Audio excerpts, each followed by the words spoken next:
भाग्य लेकर आए सब विदा कर्म के साथ, मूड फंसा किस जाल में कौन धर्म के आचार।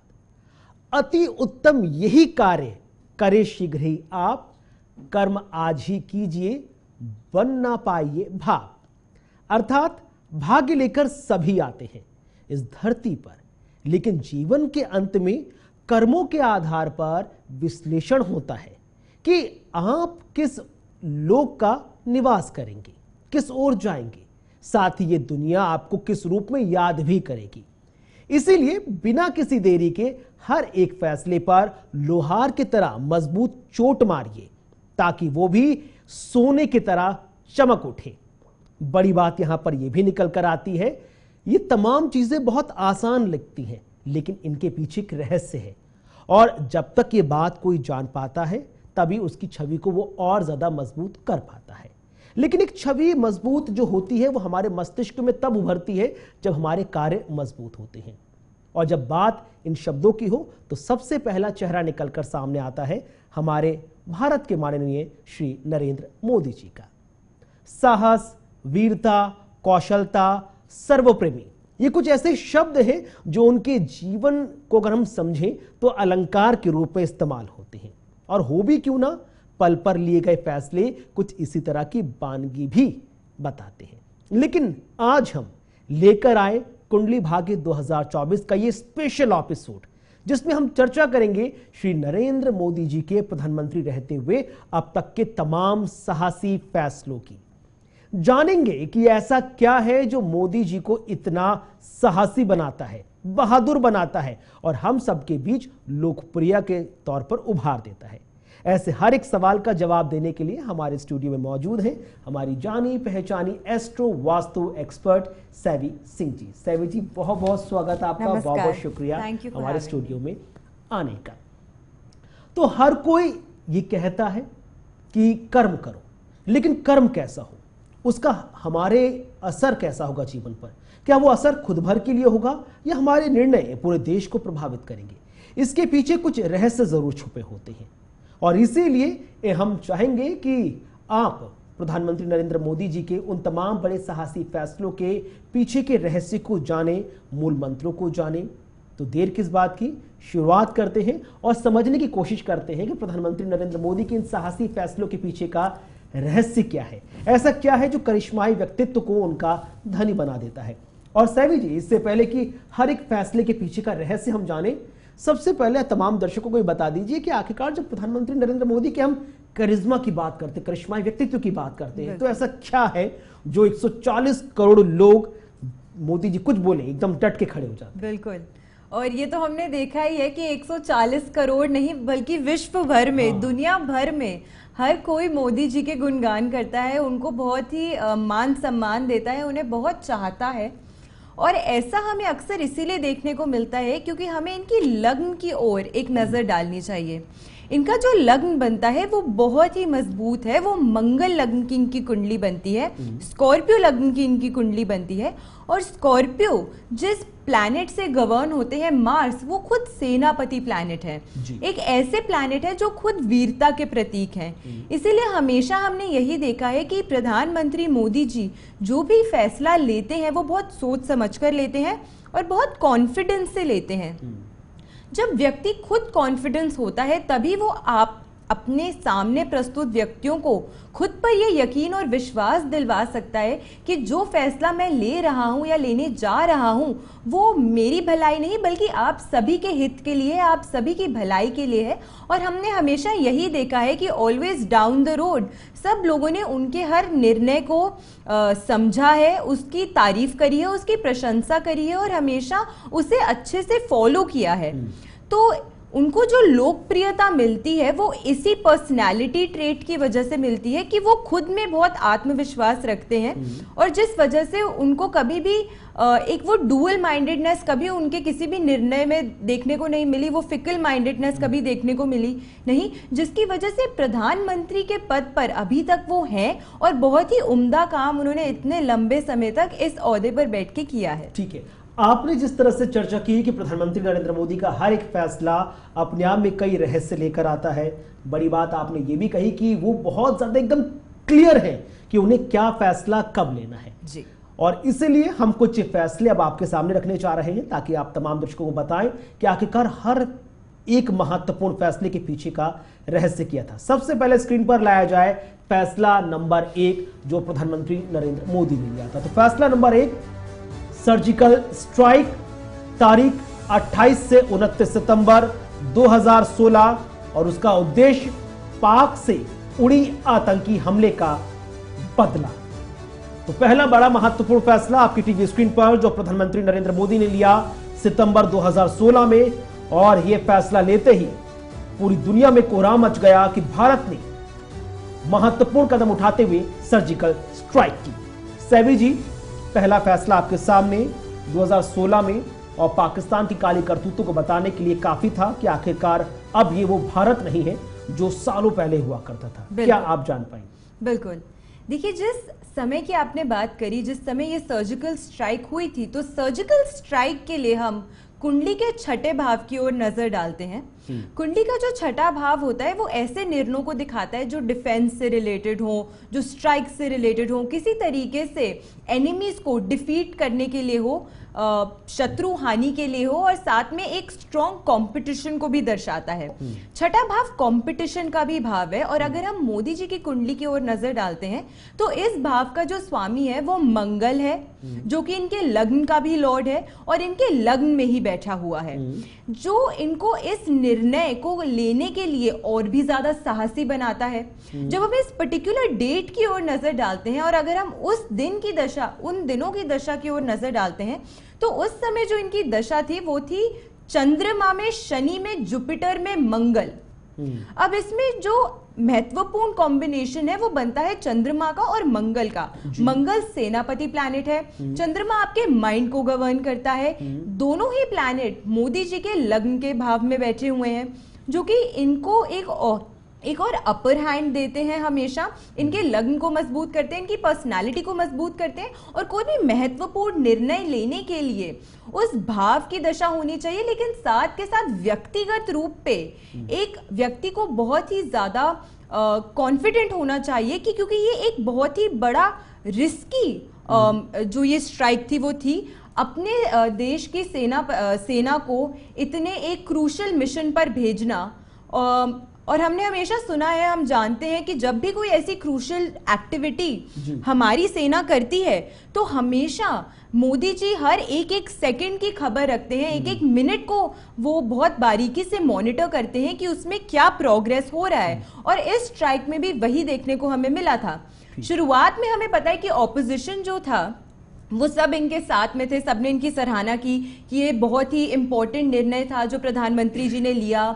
सेना को बहुत ही गर्व का विषय था कि उन्होंने इतना अच्छा ये काम किया है। लेकिन हमें लेटर ऑन कहीं ना कहीं देखने को मिला था कि एक पॉइंट पे कुछ लोग ऐसे भी थे जिन्होंने सेना को क्वेश्चन किया और उन्होंने कहा कि आपके पास क्या प्रूफ है कि ये स्ट्राइक एक्चुअली हुई है या नहीं, क्योंकि सिक्स्थ भाव जो है वो डिस्प्यूट का भी भाव है, यानी कि वाद विवाद।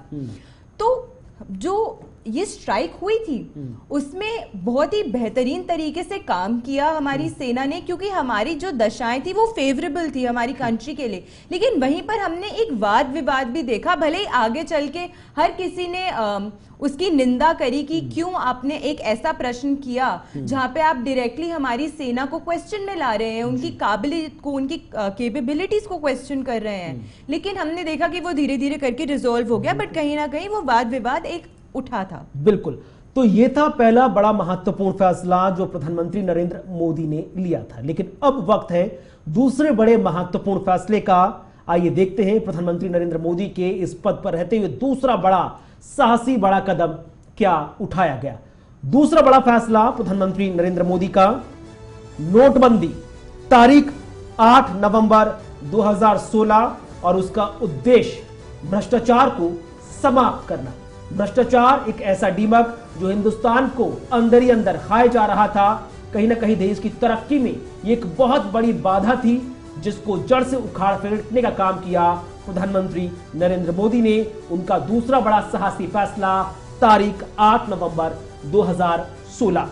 सेवी जी, दूसरा बड़ा महत्वपूर्ण फैसला जो कहीं ना कहीं देश को एक नई राह पर ले जाने के लिए काफी कारगर कदम सामने आया और देश में कोहराम मच गया कि अचानक से रातों रात प्रधानमंत्री नरेंद्र मोदी 8 बजे आए और 500 और 1000 के नोटों को इस उद्देश्य से बैन किया गया क्योंकि कई ऐसे कालाबाजारी थे, भ्रष्टाचारी थे जो इन नोटों को अपनी जेब में, अपने घर में, तिजोरी में दबा के रखते थे। लेकिन एक ही पल में सब कुछ दूध का दूध, पानी का पानी हो गया। बिल्कुल, किसी भी प्रधानमंत्री के लिए एक इतना बड़ा फैसला लेना बहुत ही एक कठिन निर्णय होता है, क्योंकि इससे आप देश की इकोनॉमी को भी एक तरीके से क्षति पहुंचा रहे हैं। क्योंकि जितना भी मनी सर्कुलेट हो रहा था मार्केट में, चाहे वो ब्लैक मनी हो, वाइट मनी हो, अच्छा मनी हो, कैसा भी मनी हो, वो सब हमारी इकोनॉमी को बूस्ट करने का एक बहुत ही इंपॉर्टेंट सोर्स है। लेकिन फिर भी बिना सोचे समझे उन्होंने 1 मिनट में इस इम्पोर्टेंट निर्णय को लिया और आज हम उस निर्णय की प्रशंसा करते हैं, क्योंकि हम समझते हैं कि उस समय वो निर्णय लेना भले ही कितना कठिन था, लेकिन फिर भी कितना इम्पोर्टेंट था। अगर हम इस दशा की ओर नजर डालते हैं तो उस समय की जो इनकी दशा थी, चंद्रमा, मर्क्यूरी, सैटर्न, इस दशा के दौरान ये जो फैसला था वो लिया गया था। जब भी धन से जुड़ा हुआ कोई भी फैसला लिया जाता है उसमें कहीं ना कहीं आपके हॉरोस्कोप्स के धन भाव का कंसर्न आता है, और यहाँ पे भी वही कंसर्न देखने को मिला जो कि इनकी कुंडली के एकादश भाव यानी कि 11th हाउस से हम देख सकते हैं। साथ में आपको याद होगा कि जैसे आपने बोला कि एकदम से आई, किसी को नहीं रियलाइज हुआ, किसी को नहीं पता चला, गुप्त तरीके से ये काम हुआ और 1 सेकेंड में पूरी मार्केट से 500 और 1000 के नोट एक्सेप्ट होना बंद हो गए। ऐसे काम जब भी होते हैं गुप्त तरीके से या सडन कोई भी काम होता है, उसमें हमेशा अष्टम भाव यानी कि 8th भाव का रोल होता है। ठीक है। अब यहाँ पे अगर हम देखते हैं तो 8th हाउस के जो इनके लॉर्ड है मर्क्यूरी, जो कि प्रत्यंत्र दशा और साथ में अंतर दशा दोनों को ही रूल कर रहे थे इस समय के, और वो मर्क्यूरी जो है वो 11th भाव यानी कि धन भाव में प्लेस्ड है और सूर्य और केतु के साथ प्लेस्ड है। जी। केतु को अगर आप समझते हैं तो ये एक ऐसा प्लैनेट है जो कि मौन है, चुप है, क्योंकि इसका सिर नहीं है। ये एक ऐसा प्लैनेट है जिसकी सिर्फ बॉडी है और जिसका मुंह ना हो वो बात कैसे करेगा। इसीलिए इसकी क्वालिटी होती है कि ये जो भी काम करवाता है इस दशा के दौरान वो चुपके से होता है, बिना किसी की जान पहचान के। इसी वजह से ये जो डीमोनेटाइजेशन का पूरा सिलसिला हुआ था वो साफ तौर पे हम देख सकते हैं कि पूरी दशा से प्रभावित था। और अब हमें देखने को मिलता है कि वो कैसे हमारी इकोनॉमी के लिए कितना इंपॉर्टेंट डिसीजन था जो एकदम सही टाइम पे माननीय प्रधानमंत्री मोदी जी ने लिया था। और उसी फैसले के बाद तमाम राजनीतिक गलियारों में एकदम कोहराम सा मच गया और देखते देखते तमाम जो घरों से पैसों के बंडल निकलने लगे। और बड़ी बात तो ऐसा था कि भाई कई लोग ऐसे थे जो चुपचाप ये काला पैसा रख रहे थे अपनी तरक्की के लिए देश से छुपा कर, लेकिन वो सब सबके सामने आ गया। ठीक है, इसी बीच आगे बढ़ेंगे, रुक करेंगे तीसरे बड़े बड़े महत्वपूर्ण ऐतिहासिक फैसले की तरफ। आइए नजर डालते हैं प्रधानमंत्री नरेंद्र मोदी का तीसरा बड़ा महत्वपूर्ण फैसला, फैसला नंबर 3, जीएसटी यानी कि goods and service tax.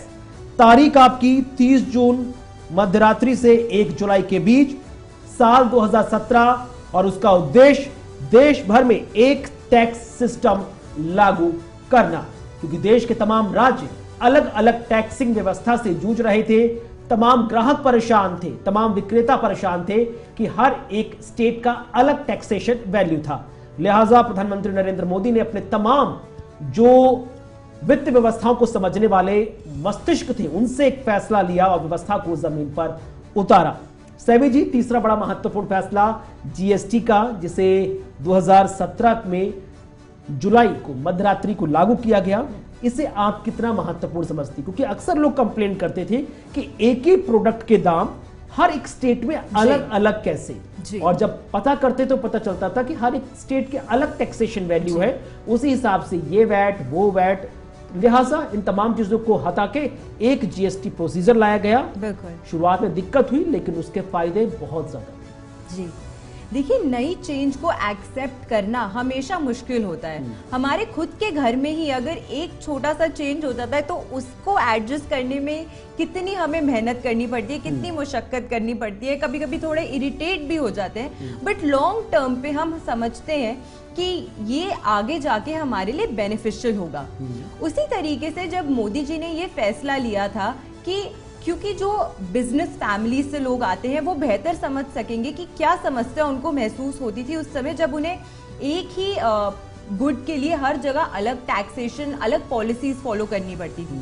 But एक ऐसा टैक्स सिस्टम लाना जिससे लोगों के लिए भी आसानी हो, कंज्यूमर बेनिफिट भी हो और साथ के साथ सेलर बेनिफिट भी हो, तो दोनों चीजों को मद्देनजर रखते हुए ये जो उन्होंने चेंज लाया था वो बहुत ही कारगर साबित हो रहा है आज के समय में। अब अगर हम इस समय की दशा की ओर नजर डालते हैं तो फिर से इनके जो महादशा के लॉर्ड हैं वो चंद्रमा है और चंद्रमा माइंड के कारक होते हैं। और आप एक पैटर्न इनके ज्यादातर फैसलों में आपको जो देखने को मिलेगा वो ये है कि इनके जो महादशा का स्वामी है वो चंद्रमा है, जो लग्न में बैठा है, 9th हाउस को गवर्न कर रहा है, जो कि डिसीजन मेकिंग हाउस होता है, लॉ का भाव होता है, कोई भी न्यू चेंजेस का भाव होता है। इसी वजह से इनकी नेतृत्व में आपको कई बड़े चेंजेस और बड़े इम्पैक्टफुल चेंजेस देखने को मिले हैं। और क्योंकि लग्न में वो लॉर्ड बैठा हुआ है, इसी वजह से it is not only words but also actions. इन्होंने सिर्फ डिसीजन बनाया नहीं है, उस डिसीजन को इम्प्लीमेंट करने का भी खूब प्रयास किया है जी। और अगर इस पर्टिकुलर दशा की हम बात करते हैं तो इसमें चंद्रमा में, मर्क्यूरी में, मार्स में शनि। अगेन जब भी कोई टैक्स से जुड़ा हुआ या मॉनेटरी जुड़ा हुआ चेंज होता है, और स्पेसिफिकली क्योंकि हम यहाँ पे टैक्स की बात करें तो उसमें 6, 8, 11 भाव का रोल आ जाता है। इस कुंडली के हिसाब से इनके 6th हाउस का लॉर्ड मार्स है, 8th हाउस का लॉर्ड मर्क्यूरी है, जो कि दोनों ही दशाओं के प्लैनेट्स हैं, और मर्क्यूरी एकादश यानी कि धन भाव में बैठा हुआ है। तो ये जो कॉम्बिनेशन बनता है उसके हिसाब से इन्होंने ये जो निर्णय लिया वो देश के लिए भी अच्छा था, और साथ में इनकी कुंडली को सपोर्ट करते हुए वो जो चेंजेस थे वो एक्सेप्ट भी किए गए, क्योंकि यहाँ पे ज्यादा ऑपोजिशन की तरफ से या फिर किसी भी उसमें बहुत ज्यादा एक प्रोटेस्ट देखने को नहीं मिला था। थोड़ी बहुत ऑब्वियसली ऑपोजिशन का काम ही होता है कमियां और खामियां ढूंढना, वो हर प्राइम मिनिस्टर या हर पार्टी के साथ होता ही है जब वो रूलिंग पार्टी होती है। लेकिन उसके अलावा लोगों ने काफी प्रशंसा करी थी उनके इस काम की। ठीक है, और इसी बीच अब आगे बढ़ेंगे 3 बड़े महत्वपूर्ण फैसलों के बाद अब वक्त आ चला है फैसला नंबर 4 का, जो माननीय प्रधानमंत्री नरेंद्र मोदी के द्वारा लिया गया। टीवी स्क्रीन पर लाया जाए फैसला नंबर 4, बालाकोट एयर स्ट्राइक, तारीख 26 फरवरी 2019, और इस स्ट्राइक का उद्देश्य पुलवामा आतंकी हमले का बदला लेना। सेवी जी, याद होगा आपको वो वक्त जब पुलवामा में आतंकी हमला हुआ था, पूरा देश क्षुब्ध था, परेशान था, हैरान था, गम में था, लेकिन प्रधानमंत्री नरेंद्र मोदी की निगाह थी कि आखिरकार इन फैसलों को जिसने इस घटना को अंजाम दिया उसको हम छोड़ेंगे नहीं, और सामने आया बालाकोट एयर स्ट्राइक। कैसे देखा? देखिए, जब जिस दशा में ये एयर स्ट्राइक हुई थी, इसमें एयर स्ट्राइक का भी एक बहुत ही महत्वपूर्ण रोल है, क्योंकि हम एक नॉर्मल स्ट्राइक को हम जमीन से देखते हैं, लेकिन जब एयर स्ट्राइक की बात होती है तो उसमें कहीं ना कहीं किसी वायु तत्व प्लैनेट का या वायु तत्व नक्षत्र का या वायु तत्व भाव का रोल आना चाहिए। इस दशा की अगर हम बात करते हैं तो इसमें चंद्रमा में, शुक्र में चंद्रमा और राहु की दशा थी। अब वायु तत्व कहां से यहाँ पे जुड़ता है वो ये देखना चाहिए कि राहु जो है वो प्लानिंग के भाव में बैठा हुआ है और एक शातिर दिमाग का प्लैनेट है, इसीलिए बहुत ही स्मार्टली ये जो चीज थी वो पूरी एग्जीक्यूट की गई, बहुत ही स्मार्ट प्लानिंग थी। और राहु जिस भाव में प्लेस्ड है उसके जो लॉर्ड हैं वो जुपिटर हैं, और जुपिटर जिस राशि में प्लेस्ड है वो राशि एक वायु तत्व राशि है जी। तो इसी वजह से ये एयर स्ट्राइक के तौर पे ये जो अंजाम था वो फाइनलाइज किया गया कि एक एयर स्ट्राइक की जाएगी, और उसके बाद जो हमें रिजल्ट्स देखने को मिले वो भी हमें पता है कि कैसे एक एक मिनट की खबर मोदी जी रख रहे थे कि एक एक सेकंड में क्या एडवांसमेंट हो रही है हमारी फोर्सेस की तरफ से, क्योंकि राहु एक ऐसा प्लैनेट है जो कि आपको एक एक मिनट की माइन्यूट खबर रखने के लिए आपको प्रेरित करता है। और ये क्वालिटी है जो हमने अक्सर देखी है मोदी जी की, क्योंकि उनके 5th भाव, प्लानिंग के भाव में ही राहु प्लेस्ड है। ठीक है जी। ये महत्वपूर्ण एक राज छिपा था बालाकोट एयर स्ट्राइक के पीछे का, और अब बिना किसी देरी के सीधे रुख करते हैं और देखते हैं प्रधानमंत्री नरेंद्र मोदी के यशस्वी फैसलों में फैसला नंबर 5 क्या कहता है।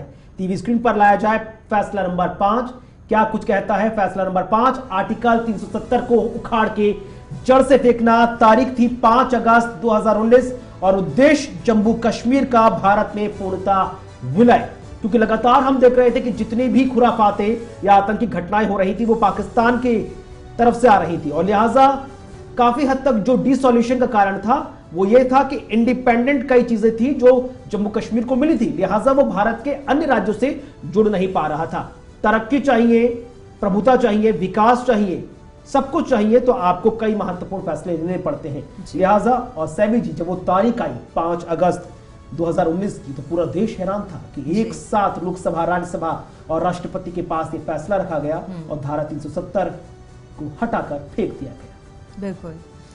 इंडिपेंडेंट इंडिया की अगर हम बात करते हैं तो आज तक का मेरे हिसाब से one of the most important और सबसे महत्वपूर्ण निर्णय और सबसे कठिन निर्णय भी एट द सेम टाइम ये रहा है, बिकॉज ऑफ द जो वहाँ की सिचुएशन रही है जम्मू कश्मीर की, हमेशा ही बहुत ही फ्रैजाइल सिचुएशन रही है। हमेशा it is always been a topic of discussion और बहुत ही क्रूशल डिस्कशन का ये टॉपिक रहा है जम्मू एंड कश्मीर और बहुत ही सेंसिटिव इशू है हमारे देश के लिए। ऐसे में एक इतना महत्वपूर्ण फैसला लेना जाहिर सी बात है बहुत कठिन भी था प्रधानमंत्री जी के लिए, लेकिन फिर भी उन्होंने इस फैसले पे वो डटे रहे। उन्होंने बहुत सारे ऑपोजिशंस ने इसके अगेंस्ट बोला कि ये नहीं करना चाहिए, अब क्या ज़रूरत है, क्यों करना है, कॉन्स्टिट्यूशन से रिलेटेड काफ़ी बातें हुई थी, लेकिन फिर भी ये हमें देखने को मिला कि ये जो फैसला था वो एट द एंड जाके इतने वाद विवाद के बाद भी लोगों ने इसको एक्सेप्ट किया और पब्लिक सपोर्ट देखने को मिली होगी इस फैसले के दौरान हमें बहुत ही ज़्यादा। ऐसा इसीलिए है क्योंकि ये जो समय था, ये दशा थी, इसमें चंद्रमा में, शुक्र में राहु और मंगल की दशा थी। अब इस दशा के अनुसार अगर हम बात करते हैं तो इनका जो मून है वो 9वें भाव का स्वामी है और 9वां भाव डिसीजन मेकिंग का भाव है, लॉ का भाव है, कोई बिग चेंजेस का भाव है, जुडिशरी से जुड़े हुए इंपॉर्टेंट चेंजेस का भाव है। वहीं पे 7th हाउस के जो स्वामी है वो शुक्र है जिनकी अंतरदशा चल रही थी और 7th हाउस का स्वामी से 7th हाउस से हम पब्लिक सपोर्ट भी देखते हैं, वहां का स्वामी कर्म भाव में जाके बैठ गया है तो एक्शन को भी दर्शाता है कि पब्लिक सपोर्ट की वजह से ये एक्शन जो था वो और ज्यादा तेजी से लिए जा सका और ज्यादा कॉन्फिडेंस से लिए जा सका। और वहीं साथ में मार्स 6th हाउस का रोल आ गया। फाइटिंग स्पिरिट क्योंकि नरेंद्र मोदी जी की बहुत अच्छी है, इसीलिए हर बार ये ऑपोजिशन का जो सामना होता है वो डट के कर पाते हैं। इनके पास हमेशा बहुत ठोस तथ्य होते हैं कि हम किस तरीके से ऑपोजिशन को ये रियलाइज करवाएं कि ये जो डिसीजन हम इस समय ले रहे हैं it is beyond politics, it is something जो देश को आगे जाने वाले समय में फेवर कर सकता है। और यही कॉम्बिनेशन की वजह से हमने देखा कि भले ही थोड़ा वाद विवाद हुआ लेकिन एंड में एक फेवरेबल रिजल्ट हमें देखने को मिला इस इंपैक्टफुल डिसीजन की तरफ। और यही कारण था कि तमाम पॉलिटिकल पार्टीज इस फैसले के तुरंत साथ केंद्र सरकार के साथ खड़ी हुई थी। ठीक है, इसी बीच आगे बढ़ेंगे, रुक करेंगे अगले बड़े महत्वपूर्ण फैसले की जो नरेंद्र मोदी जी ने प्रधानमंत्री की कुर्सी पर रहते हुए हिंदुस्तान के लिए लिया ताकि तरक्की हो और ना सिर्फ वो तमाम भारतीय या हिंदू, ये तमाम अल्पसंख्यक हिंदुस्तान में रहने उनकी तरक्की हो बल्कि भारत के बाहर भी। फैसला नंबर 6 CAA NRC, समय जनवरी 2020। उसका उद्देश्य अल्पसंख्यकों के लिए भारतीय नागरिकता देने का रास्ता खोलना। सेबी जी बहुत महत्वपूर्ण था क्योंकि कहा जा रहा था कि हिंदुस्तान में अल्पसंख्यक काफी महफूज है, तरक्की कर रहे हैं, लेकिन जो तमाम हिंदू बांग्लादेश में है, तमाम हिंदू अफगानिस्तान में है, पाकिस्तान में है, उनके भविष्य की जिम्मेदारी भी प्रधानमंत्री नरेंद्र मोदी ने ली और उसी के लिए लेकर आया गया CAA NRC का यह महत्वपूर्ण कदम। क्या कुछ इसके पीछे की कहानी है? जी देखिए, ये जो निर्णय है इसमें हमें कहीं ना कहीं इंडिपेंडेंट इंडिया के हॉरोस्कोप की ओर भी नजर डालनी पड़ती है, तो मैं दोनों की ही दशाओं को डिस्कस करूंगी। सबसे पहले अगर हम मोदी जी की दशा को देखते हैं तो इस समय जनवरी 2020 की जो उनकी दशा थी वो चंद्रमा में, शुक्र में, शनि में, मंगल की थी जी। अगर हम वही इंडिपेंडेंट इंडिया की दशा की ओर नजर डालते हैं तो उसकी दशा थी चंद्रमा में, शनि में केतु। शनि एक ऐसा प्लैनेट है जो कि सबसे स्लोएस्ट मूविंग प्लैनेट है जी। और साथ में डिले को दर्शाता है। इसी वजह से आप ये देखेंगे कि बहुत सारी बातें इस एक पर्टिकुलर आइडिया की ओर हुई थी, लेकिन एक सब्सटैंशियल निर्णय लेने में डिले नजर आया था। जी। डिले का सबसे मेजर कारण जो था वो पब्लिक प्रोटेस्ट थे।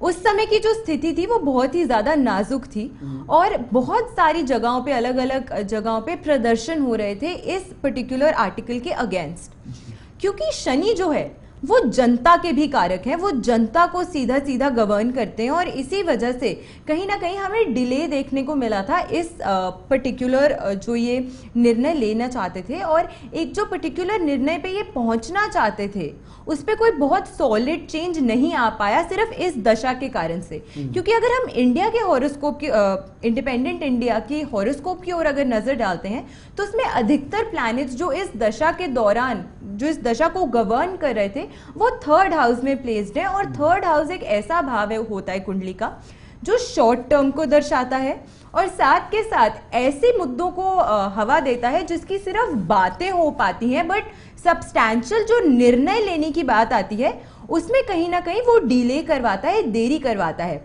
लेकिन मैं एक चीज जरूर कहना चाहूंगी कि अगर आने वाले इलेक्शंस में फिर से मोदी जी को एक मौका मिलता है अपना टेन्योर और आगे तक बढ़ाने का और हमारी कंट्री को प्राइम मिनिस्टर के तौर पर सर्व करने का, तो फिर 2025 के दौरान जब मंगल की दशा आएगी तब इस आर्टिकल में हमें और कुछ ज्यादा सॉलिड मूवमेंट है, एडवांसमेंट है, वो देखने को मिल सकती है। जी बिल्कुल, और काफी महत्वपूर्ण भी था क्योंकि बहुत सारे लोग थे जो इस महत्वपूर्ण फैसले की जिन पर निगाहें टिकी हुई थी। ठीक है, इसी बीच आगे बढ़ेंगे, बात करेंगे 7वें बड़े महत्वपूर्ण फैसले की जिसने पल भर में मुस्लिम महिलाओं की जिंदगी को बदल कर रख दिया। एक ऐसा कलंक जिसका वो दंश झेल रही थी और उनको मुक्ति मिली 3 तलाक से। फैसला नंबर 7, 3 तलाक को खत्म करना। तारीख थी 30 जुलाई 2019 और उद्देश्य 3 तलाक से मुस्लिम महिलाओं की आजादी। सैवी जी, हम लगातार देख रहे थे तलाक तलाक तलाक, ये 3 शब्द किसी भी मुस्लिम महिला की जिंदगी को बर्बाद कर रहे थे और कुछ लोग अपनी राजनीतिक रोटियां सेकने के लिए इस एक बड़े दलदल से महिलाओं को निकालना भी नहीं चाह रहे थे। लेकिन प्रधानमंत्री नरेंद्र मोदी ने समय रहते मुस्लिम महिलाओं की बातों को सुना, समझा उनकी स्थिति को और बताया कि अब वक्त आ गया है कि 3 तलाक समाप्त करके एक संदूक में बंद कर दिया जाए। कैसे देखती हैं आप इसे? बिल्कुल, देखिए, जब भी कोई ऐसे निर्णय की बात आती है जो सीधा महिलाओं से जुड़ा हो, क्योंकि डिसीजन मेकिंग जो हाउस होता है वो 9th भाव होता है जो कि डिसीजन मेकिंग के साथ एक एक्शन को भी दर्शाता है। और जब महिलाओं से जुड़ी हुई कोई भी स्पेसिफिक बात होती है तो उसमें कहीं ना कहीं शुक्र का रोल आ जाता है, बिकॉज शुक्र एक फेमिनिन प्लैनेट है और महिलाओं को गवर्न करता है यही प्लैनेट। अब अगर हम यहाँ पे देखते हैं तो मोदी जी की जो उस समय की दशा चल रही थी वो चंद्रमा में, शुक्र में, जुपिटर में राहु की थी। वहीं पे इंडिपेंडेंट इंडिया की अगर हम दशा को देखते हैं तो उसमें चंद्रमा में, जुपिटर में, चंद्रमा में राहु थे। अब 2 जो कॉमन चीजें यहाँ पे हैं वो है माइंड के कारक चंद्रमा और साथ के साथ जुपिटर और शुक्र। शुक्र वो प्लैनेट है जो महिलाओं को गवर्न करते हैं और वहीं पे जुपिटर मेल स्पाउस के कारक है, यानी कि हस्बैंड्स के कारक होते हैं।